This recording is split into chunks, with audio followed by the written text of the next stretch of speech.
Assalamualaikum warahmatullahi wabarakatuh. Alhamdulillahi rabbil alamin.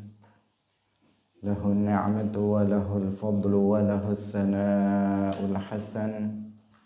Wassalawatullahil barrir rahim wal malaikatil muqarrabin ala sayyidina wa maulana Muhammadin wa ala alihi wa ashabihi tayyibin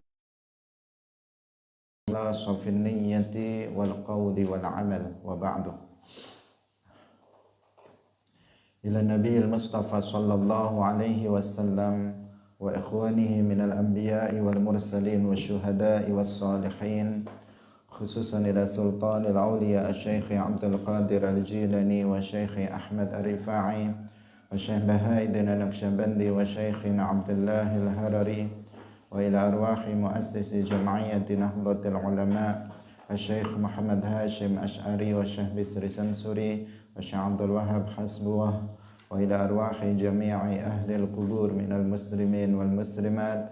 Al-Fatihah. أعوذ بالله من الشيطان الرجيم. بسم الله الرحمن الرحيم. الحمد لله رب العالمين. الرحمن الرحيم. مالك يوم الدين. إياك نعبد وإياك نستعين. اهدنا الصراط المستقيم. صراط الذين أنعمت عليهم غير المغضوب عليهم ولا الضالين. آمين. Hadirin hadirat kaum muslimin muslimat, pemirsa Madu TV rahimakumullah. Alhamdulillah, kita bersyukur kepada Allah Subhanahu wa taala pagi hari ini. Allah Subhanahu wa taala mengumpulkan kita dalam majelis ilmu, majelis yang mubarakah insyaallah. Semoga Allah Subhanahu wa taala menerima amal soleh yang kita lakukan mengawali hari pada hari ini. Amin ya rabbal alamin. Salawat dan salam semoga tetap terlimpahkan kepada Nabi Agung Nabi Muhammad sallallahu alaihi wasallam, para sahabatnya, keluarganya serta seluruh umat Islam yang mengikuti beliau ila yaumil qiyamah. Hadirin rahimakumullah. Mari kita memulai pengajian kita pagi hari ini dengan mengikhlaskan niat kita masing-masing bahwa kita hadir dalam majelis ini semata-mata mencari ridha dari Allah Subhanahu wa taala. Qala al-muallif rahimahullahu taala wa an Aisyah radhiyallahu anha anna Rasulullah sallallahu alaihi wasallam qala kasru azmil mayyiti kakasrihi hayyan. Qala dawuh sapa Rasulullah, kasru azmil mayyiti utawi mecah balunge mayit iku kakasrihi kaya mecahe mayit hayyan halih wong kang urip. Rawahu Abu Dawud bi isnadin ala syarti Muslim wa zada Ibnu Majah min hadithi Ummi Salamah radhiyallahu anha fil ithmi ing dalam dosane. Hadirin rahimakumullah. Rasulullah sallallahu alaihi wasallam bersabda, memecah tulangnya mayit itu seperti memecah tulangnya ketika dia masih hidup. Artinya tidak diperbolehkan, sebagaimana ketika seseorang itu hidup itu nggak boleh bagi kita, haram bagi kita untuk memukulnya, memecahnya, memecah tulangnya, itu tidak diperbolehkan. Demikian juga ketika seseorang itu sudah mati, itu juga tidak boleh misalnya dipatahkan atau dipecahkan tulangnya. Karena itu bisa terjadi.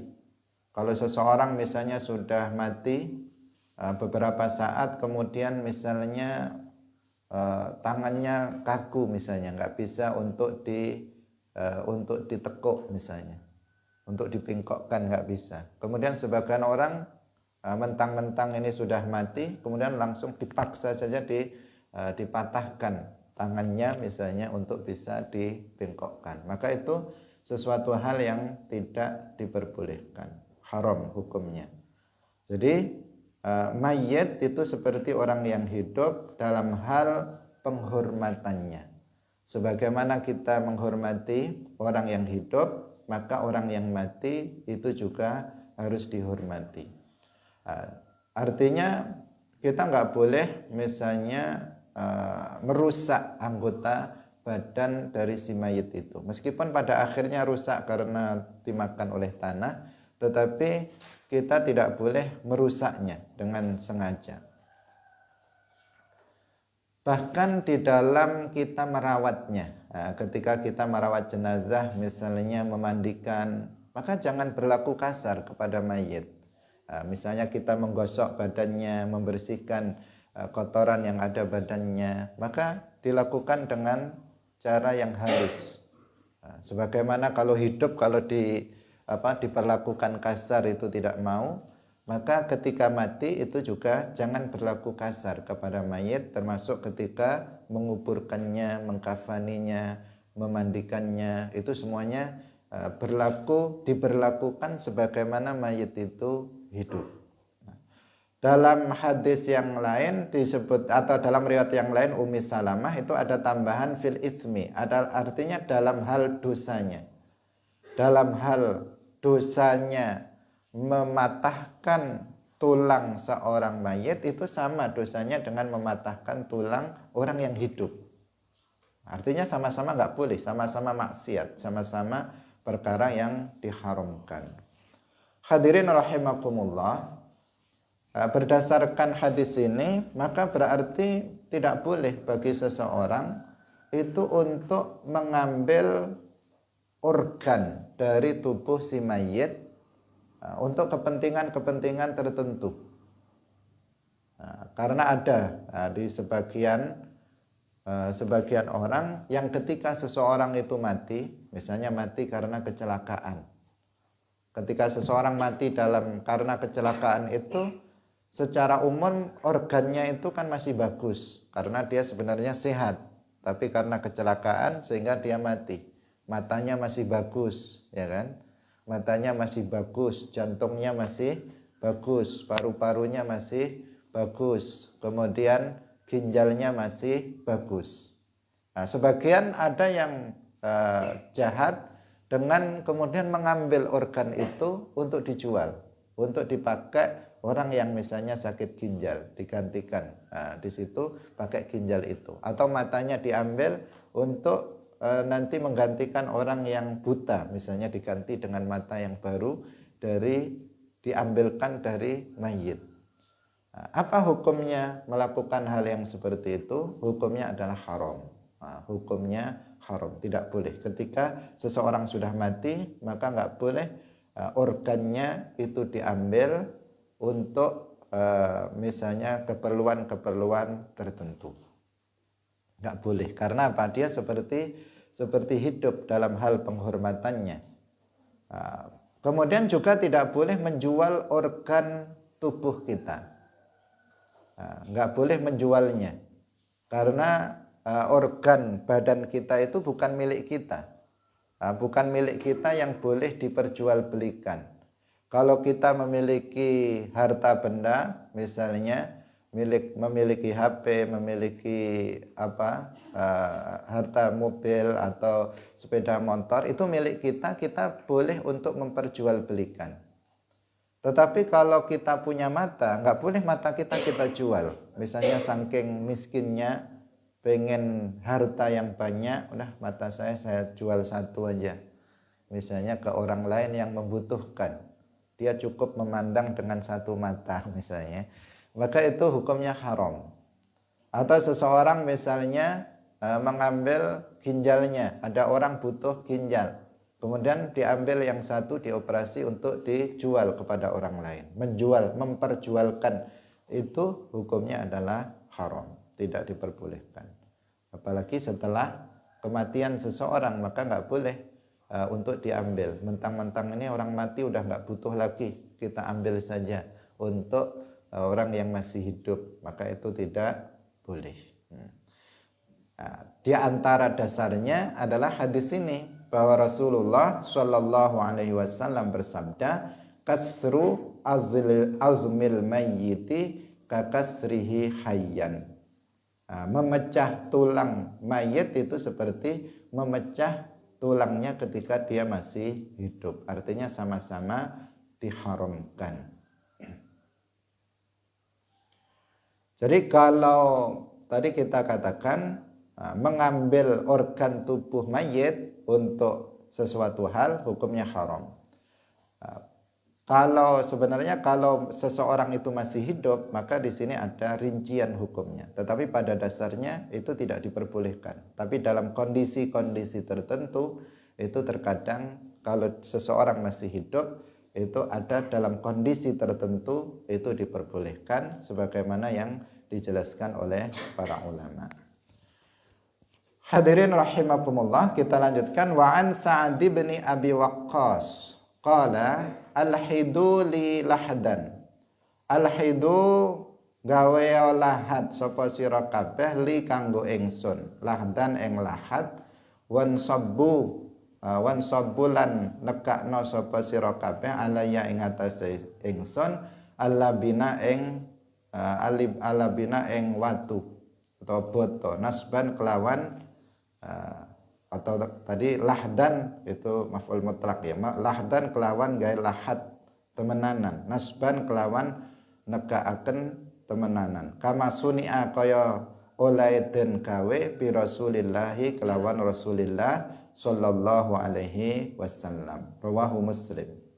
Walil Baihaqi an Jabirin radhiyallahu anhu nahwuhu wa zada wa rufi'a lan ten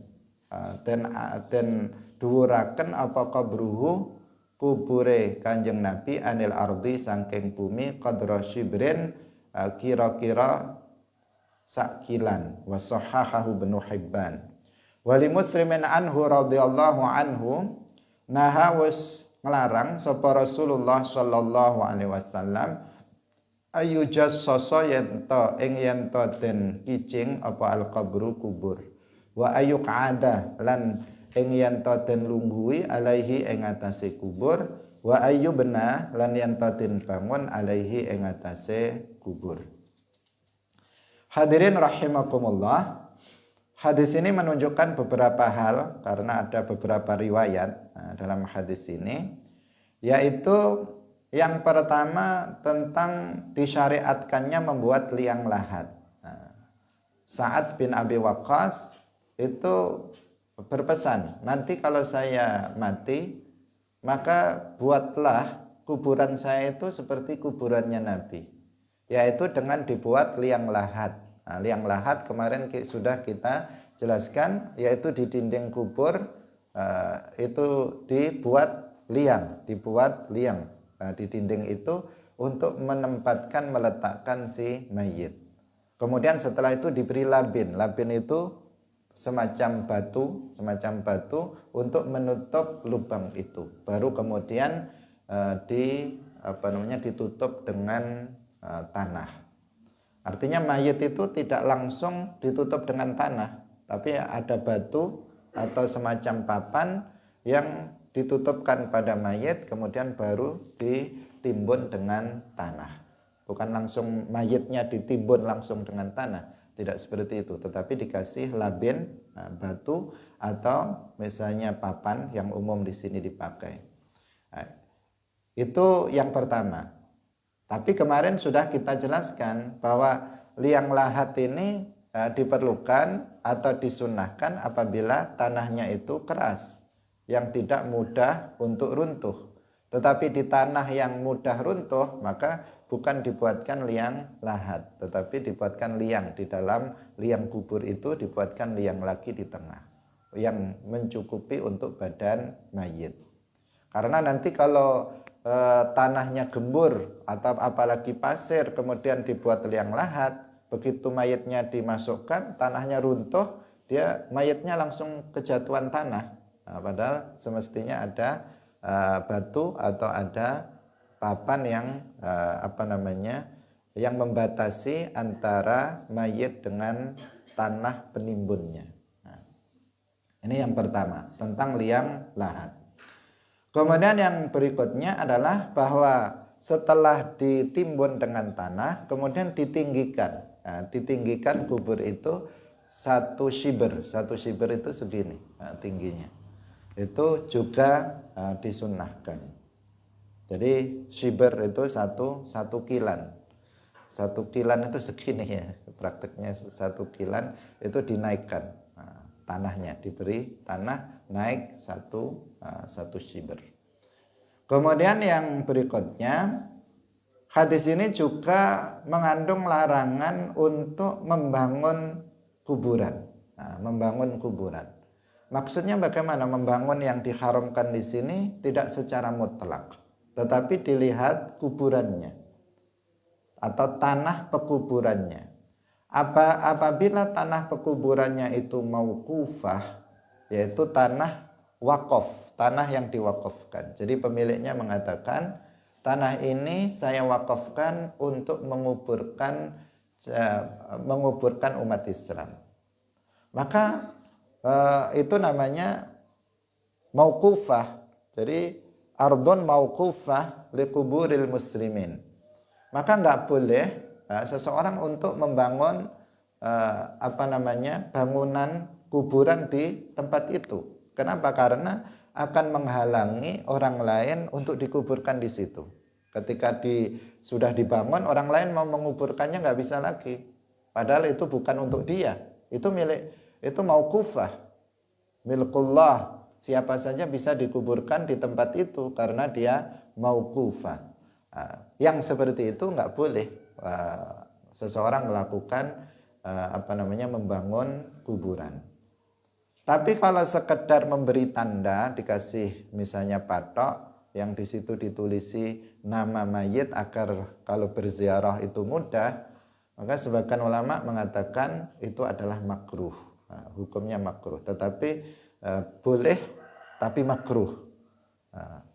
Sebaiknya tidak dilakukan, tetapi kadang kan susah untuk kita untuk meniteni untuk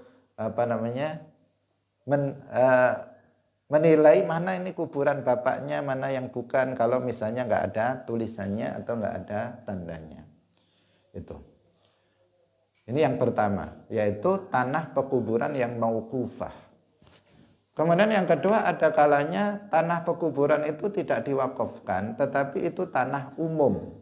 Nah, misalnya punya pemerintah atau tanah desa misalnya, yang itu tidak mauqufah. Nah, ini hukumnya juga berbeda lagi, artinya tidak haram untuk membangunnya. Apalagi kalau tanahnya itu tanah pribadi. Misalnya kamu dikuburkan di depan rumah kamu atau di belakang rumah kamu atau dikuburkan di dalam kamar kamu, tanah milik kamu sendiri. Maka di sini diperbolehkan untuk dibangun. Sebagaimana kubur Rasulullah Shallallahu Alaihi Wasallam, Rasulullah dikuburkan di tanahnya sendiri, di tanah Sayyidah Aisyah istrinya. Artinya di kamar Sayyidah Aisyah, artinya milik Rasulullah Shallallahu Alaihi Wasallam. Sehingga kemudian beliau dikuburkan di situ, dan kita melihat kuburan Nabi itu ada bangunan di atasnya. Nah, karena memang beliau dikuburkan tidak di pemakaman yang diwakafkan. Nah, beda dengan yang dimakamkan di pemakaman Baqi' di Madinah atau di Ma'la di Makkah. Itu Cuman dikasih batu-batu saja sebagai penanda. Karena itu bukan milik pribadi masing-masing orang yang dikuburkan di sana. Yang mauqufah maka nggak boleh ada bangunan di situ. Nanti akan berbeda lagi jika kuburan itu adalah kuburan seorang wali atau orang soleh. Maka hukumnya berbeda dalam rangka untuk memudahkan dalam menziarahinya, untuk bisa bertabarruk dan bertawassul dengan para wali tersebut. Hadirin rahimakumullah. Kemudian yang berikutnya yaitu tentang larangan duduk di atas kuburan. Wa ayyuq'ada alaihi. Duduk di atas kuburan. Duduk di atas kuburan ini dirinci hukumnya. Kalau sekedar duduk saja, karena kita tadi sudah mengatakan bahwa mayit itu juga harus dihormati sebagaimana orang hidup. Kalau kamu diduduki orang kan kamu juga terhina ya. Kamu diduduki, kamu tidur ada orang di atas kamu menduduki kamu. Itu orang mati juga mesti dimuliakan juga karena dia manusia. Nah di sini maksudnya ketika kita bilang seperti ini ya seorang muslim ya, mayit seorang muslim, orang yang dikuburkan adalah seorang muslim yang harus dihormati. Jadi kita nggak boleh atau mendudukinya ada rincian hukumnya. Jika sekedar mendudukinya saja maka itu hukumnya makruh. Nah, hukumnya makruh. Tapi kalau diduduki dengan pengertian dikencingi atau dia berak di atasnya, kayak nggak ada tempat misalnya, ada sebagian orang itu kencing di kuburan atau dia berak di atas kuburan, maka ini hukumnya adalah haram. Termasuk mima'asi al-farj, termasuk maksiat farji adalah kencing atau berak di atas kuburan. Dalam hadis yang lain Rasulullah Shallallahu Alaihi Wasallam bersabda, la ayyajlisa ahadukum ala jamratin fatuhriqu thiyabahu wa takhlusu ila jildihi khairun lahu min ayyajlisa ala qabrin.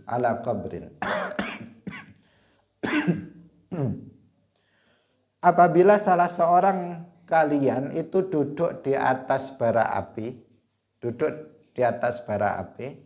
kemudian bara api itu membakar pakaiannya dan tembus ke kulitnya.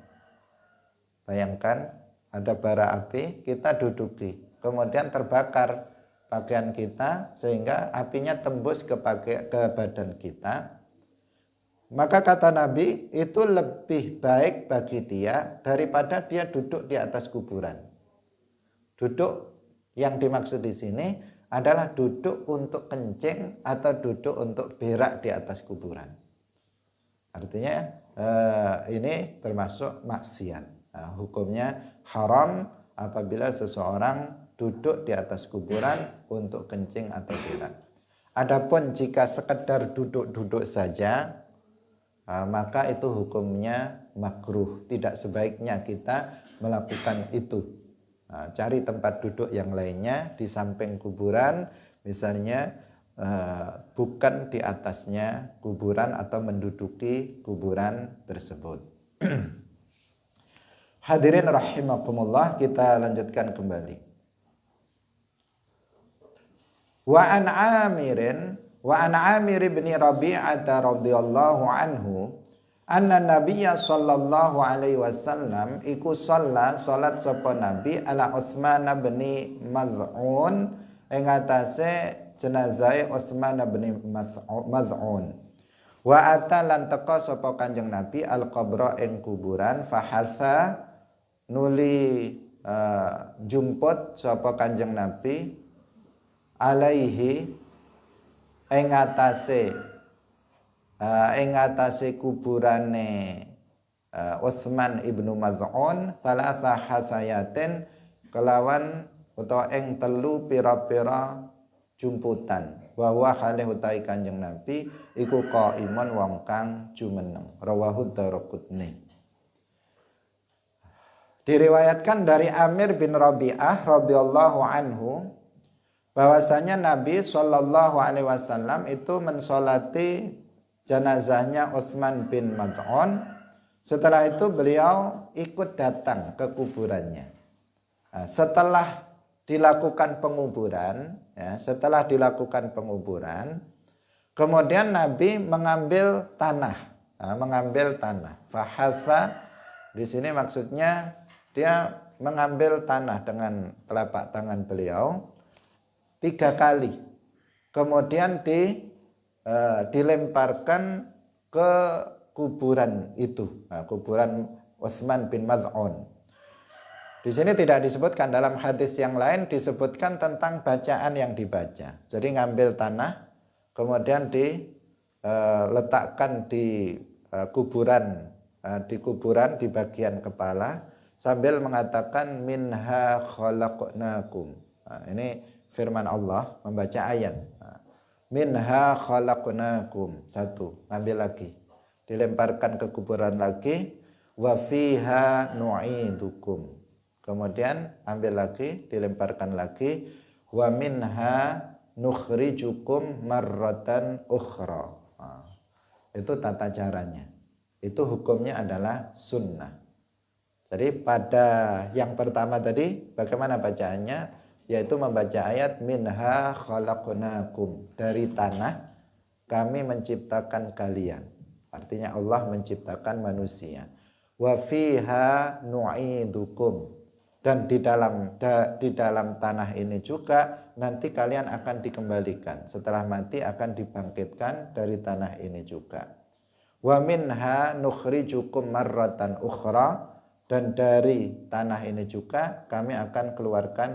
Nu'idukum artinya dikuburkan di dalam kuburan, dikembalikan dari tanah, dimasukkan lagi ke dalam tanah. Kemudian wa minha nukhrijukum marratan ukhra. Dan dari tanah nanti kalian akan dikeluarkan lagi, yaitu ketika al-ba'tsu, keluarnya orang-orang yang mati dari dalam kubur, dikeluarkan dari tanah lagi.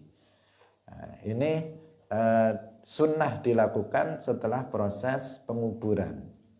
Jadi bukan ketika mayat belum ditimbun, jadi sudah ditimbun baru kemudian dilakukan ritual seperti itu, dan itu adalah hukumnya sunnah, tidak wajib.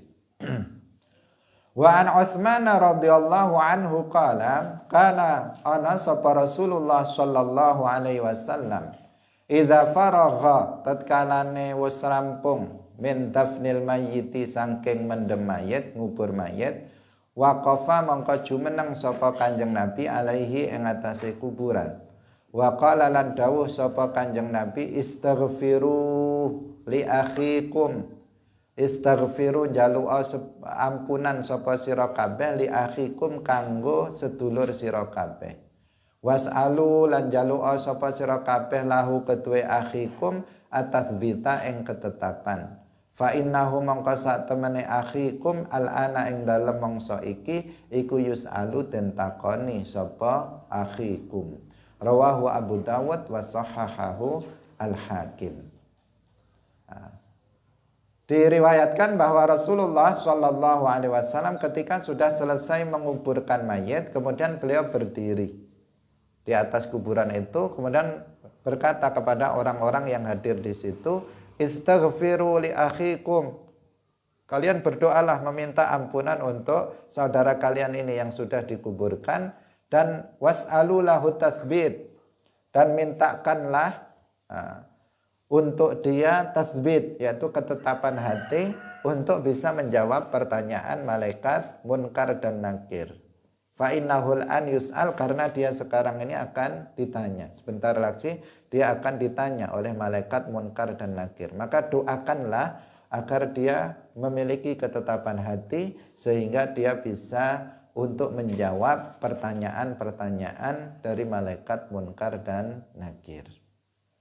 Hadirin rahimakumullah, hadis ini menguatkan pendapat Ahlus Sunnah wal Jamaah bahwa mayit itu bisa mengambil manfaat dari orang yang hidup.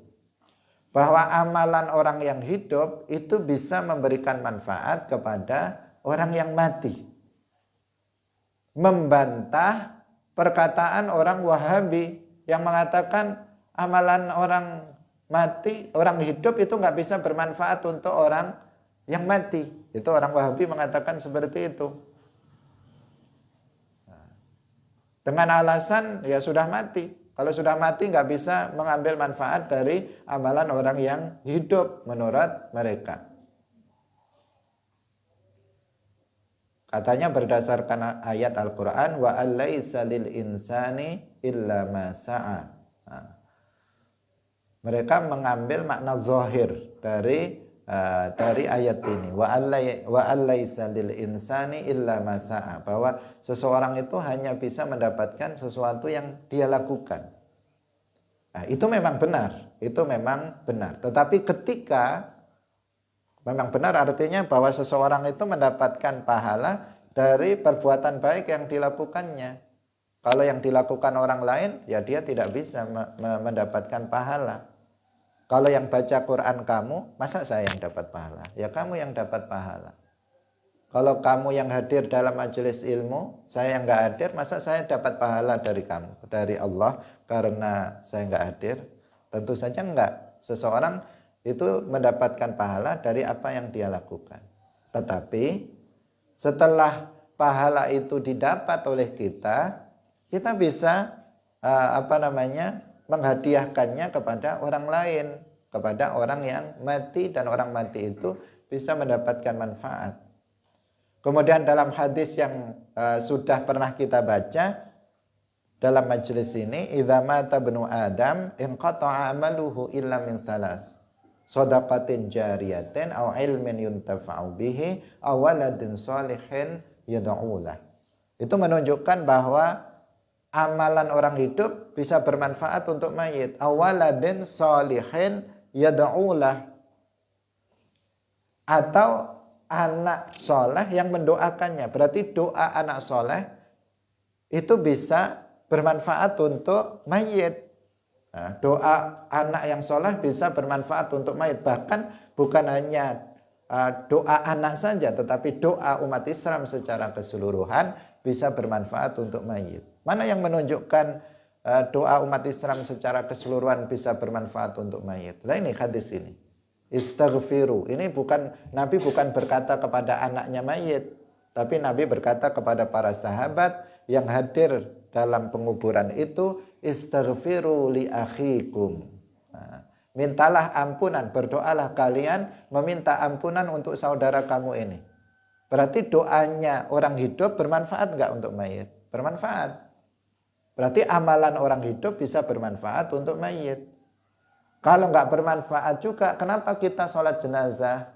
Yang di situ ada doa Allahumma ighfir lahu warhamhu wa'afi wa'fu anhu. Berarti sholat jenazah bermanfaat enggak untuk mayit? Bermanfaat untuk mayit. Kalau enggak bermanfaat, kenapa disyariatkan?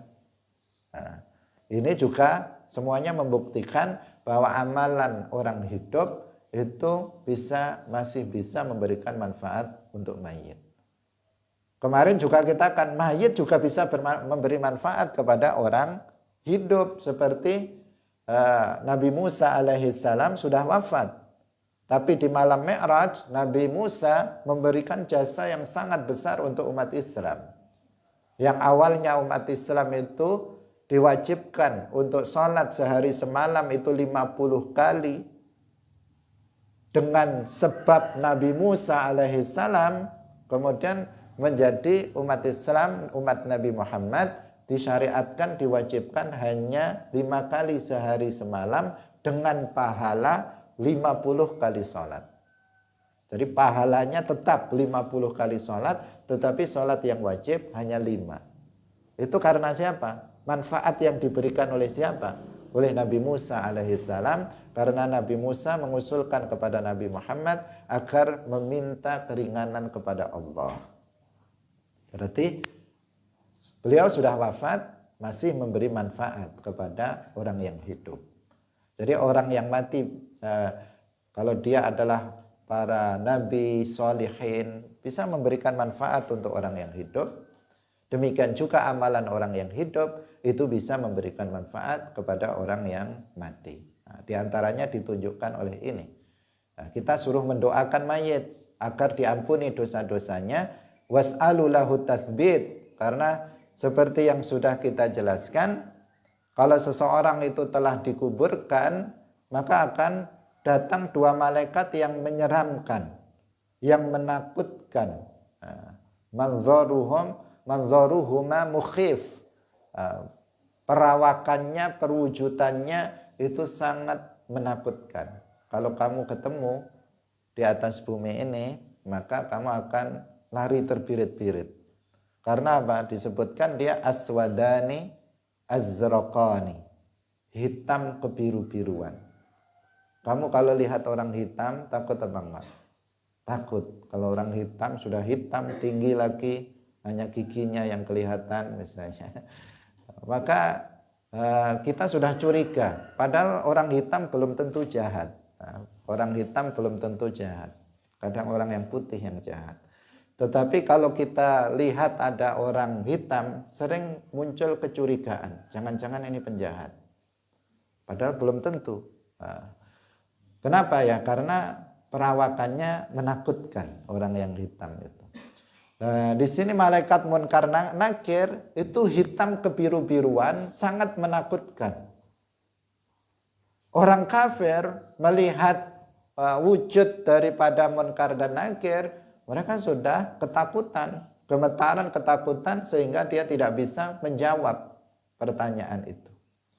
Nah, orang-orang soleh, mereka Allah yusabbit qalbahu.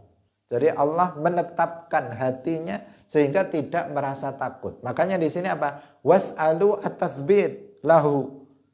Mintalah tasbit, ketetapan hati untuk si mayit itu agar nanti dia tidak ketakutan sehingga dia bisa menjawab pertanyaan dari malaikat Munkar dan Nakir. Doakan dia agar dia hatinya tetap, hatinya tidak goyah, tidak gemetar, tidak takut, sehingga dia bisa menjawab pertanyaan malaikat Munkar dan Nakir. Karena kalau tidak bisa menjawab pertanyaan malaikat Munkar Nakir, bahaya azab yang akan datang. Karena diriwayatkan ketika seseorang tidak bisa menjawab pertanyaan malaikat Munkar Nakir seperti orang-orang kafir, maka dia akan dipukul oleh malaikat Munkar Nakir itu dengan palu. Lau duriba ala jabalin ladzaba. Apabila palu itu dipukulkan ke gunung, maka gunung itu akan hancur. Kayak apa ini palunya ini? Gunung dipukul dengan palu itu akan hancur lebur.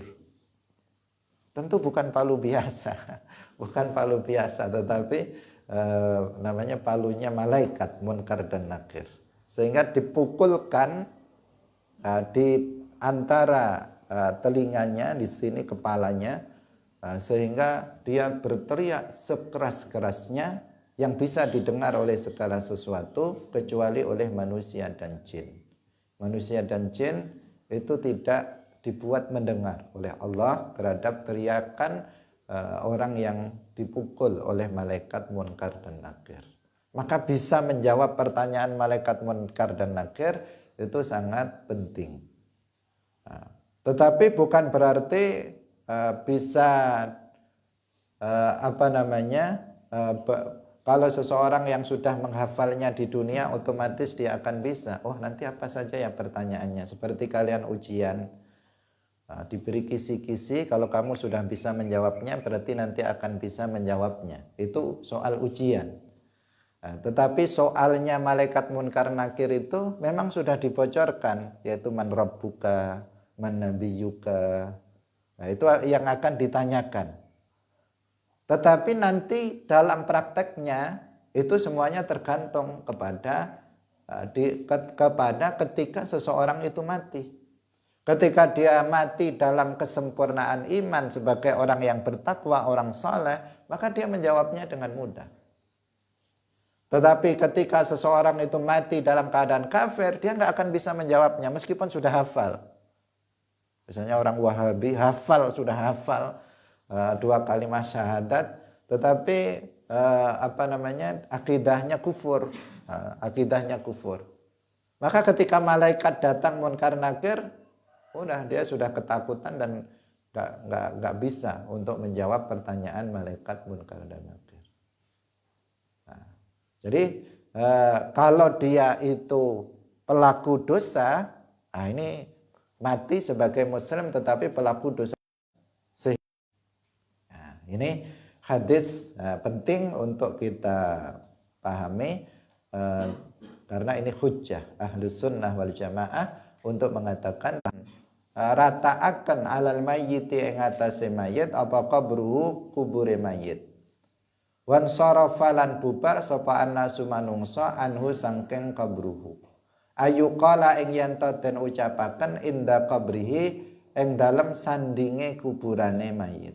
Ya fulan qul ngucapa sapa sira la ilaha illallah salasa marrat kelawan telung ambalan. Ya fulan Rabbi Allahu wa dinil Islamu wa nabiyyi Muhammadun rawahu Sa'id bin Mansur mauqufan lit Tabarani nahwuhu min hadithi Abi Umamah marfu'an mutawwalan. Beliau mengatakan bahwa para sahabat itu mensunahkan. Jadi zahirnya para sahabat, tetapi tentu saja ini adalah ajaran dari Rasulullah Shallallahu Alaihi Wasallam. Nah, ketika penguburan itu selesai, maka hendaknya dikatakan kepada si mayit yang sudah dikuburkan itu, ya fulan, katakanlah la ilaha illallah, la ilaha illallah, la ilaha illallah 3 kali. Katakanlah wahai fulan, Rabbi Allah, Tuhanku adalah Allah, agamaku adalah Islam, dan nabiku adalah Muhammad. Ini adalah talqin, ya, talqin. Talqin selain hadis ini juga ada hadis yang lain yang menjelaskan tentang kesunahannya. Di antaranya yang diriwayatkan oleh At-Tabarani. Ini yang lebih sering dipakai sebagai hujjah tentang sunnahnya talqin. Di awal Kitabul Janaiz kita sudah bahas tentang talqin. Ada 2 macam talqin. Talqin ketika seseorang itu akan mati, dan talqin ketika seseorang itu sudah mati setelah dikuburkan. Dalam riwayat yang lain, lafadznya itu, ini yang biasa dipakai, jadi ada satu, yang lain berdiri, kemudian satu orang, dari orang yang hadir dalam pemakaman, satu orang duduk untuk mentalqinnya. Mengatakan, ya Abdullah ibn Amatillah, ya Abdullah ibn Amatillah, disebut namanya 3 kali. 3 kali. Uzkuril ahdalladzi kharajta alaihi minad dunya syahadata an la ilaha illallah wa anna Muhammadar Rasulullah wa annaka radita billahi rabba wa bil islami dina wa bi Muhammadin nabiyya wa bil Qur'ani imama. Jadi dikatakan seperti itu kepada, ini pendeknya, talqin pendek, tetapi bisa diterjemahkan ke dalam bahasa Indonesia agar yang mengambil manfaat itu bukan hanya si mayit. Ini sebenarnya bukan untuk orang yang hadir saja, tetapi memang untuk ngajari mayit. Karena mayit itu setelah dikuburkan, kemudian dia sadar kembali. Ruhnya dikembalikan lagi, akalnya juga dikembalikan lagi sehingga dia sadar. Sehingga ketika dipanggil, ditalqin, itu dia bisa mengetahui. Dia bisa mengetahui talqin itu. Talqin itu mengajari mayit untuk menjawab pertanyaan malaikat munkar dan nakir. Maka bisa untuk memberikan manfaat orang yang hadir juga, itu juga bisa diterjemahkan dalam bahasa Indonesia, bisa juga dengan lafaz selain ini. Misalnya, wahai fulan ibn Amatillah, sebentar lagi dua malaikat Munkar dan Nakir akan datang kepadamu. Nah, biar semuanya mendengarkan. Dia akan jika dia datang kepadamu, janganlah kamu takut, karena dia adalah makhluk Allah seperti halnya kamu. Apabila dia bertanya, siapa Tuhanmu? Maka jawablah, Allah Tuhanku. Apabila dia bertanya, siapa nabimu? Maka jawablah, Muhammad adalah nabiku. Apabila dia bertanya, apa agamamu? Maka jawablah, Islam agamaku. Dan seterusnya, diajari seperti itu. Nah, itu akan bisa bermanfaat untuk mayit, diantaranya apa? Disebutkan dalam hadis Tabarani itu, salah satu dari dua malaikat Munkar Nakir yang sudah siap mau nanya itu, salah satunya mengatakan, satunya mengatakan, intalik bina, ayo kita pergi saja. Dia mengatakan begitu, ma yuq'iduna inda rajulin luqina hujjatuhu. Untuk apa kita duduk di sini? Di dekat mayit yang sudah diajari. Nanti bisa dia sudah diajari. Ngapain kita tanya-tanya lagi? Udah kita pergi aja. Akhirnya malaikat Munkar Nakir nggak jadi menanyai orang itu. Berarti dia nggak jadi ditanya oleh malaikat Munkar dan Nakir. Kenapa? Karena dia ditalqin. Itulah manfaatnya talqin. Hikmah daripada talqin mayit adalah menjadikan si mayit itu tidak ditanya di dalam kuburnya. Kenapa? Karena malaikat mengatakan, malaikat Munkar Nakir, untuk apa lagi kita tanya? Dia sudah diajari menjawabnya. Nanti kita tanya kalau secara sudah bisa, karena dia sudah diajari hujjahnya untuk bisa menjawab pertanyaan dari malaikat Munkar dan Nakir. Nah, ini yang diajarkan oleh Rasulullah Shallallahu Alaihi Wasallam juga para sahabat. Nah, ini bertentangan dengan apa yang dikatakan oleh orang-orang Wahabi yang anti terhadap talqin. Nah, persoalan kuburan dan mayit ini banyak sekali orang-orang Wahabi itu yang berbeda keyakinannya dengan Ahlus Sunnah wal Jamaah. Yang harus kita waspadai diantaranya tentang masalah talqin ini. Kalau menurut orang Wahabi, talqin itu hanya sebelum mati saja, yaitu laqinu mautakum la ilaha illallah, hanya diajarkan ketika akan mati, diajarkan untuk membaca la ilaha illallah. Itu menurut orang Wahabi, itulah talqin. Kalau talqin setelah mati, menurut mereka itu enggak ada. Dan itu bertentangan dengan hadis yang tadi yang kita baca ini tadi, yaitu yang diriwayatkan oleh At-Tabarani, dan dalam hadis yang lain yang tadi sudah kita baca juga, itu juga riwayat At-Tabarani yang menunjukkan tentang disyariatkannya atau disunnahkannya talqin. Hadirin rahimakumullah, talqin dilakukan setelah selesai penguburan. Nah, setelah rampung semuanya ditimbun dengan tanah, baru kemudian dilakukan talqin. Saya kira cukup sampai di sini pengajian kita pada pagi hari ini. Semoga bermanfaat bagi kita semuanya. Barakallahu fikum, wallahul muwaffiq ila aqwamit thoriq. Wassalamualaikum warahmatullahi wabarakatuh.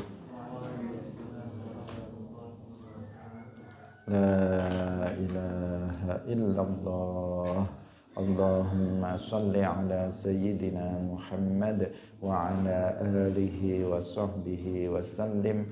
Rabbi ghfirli wa liwalidayya wa lil mu'minina wal mu'minat.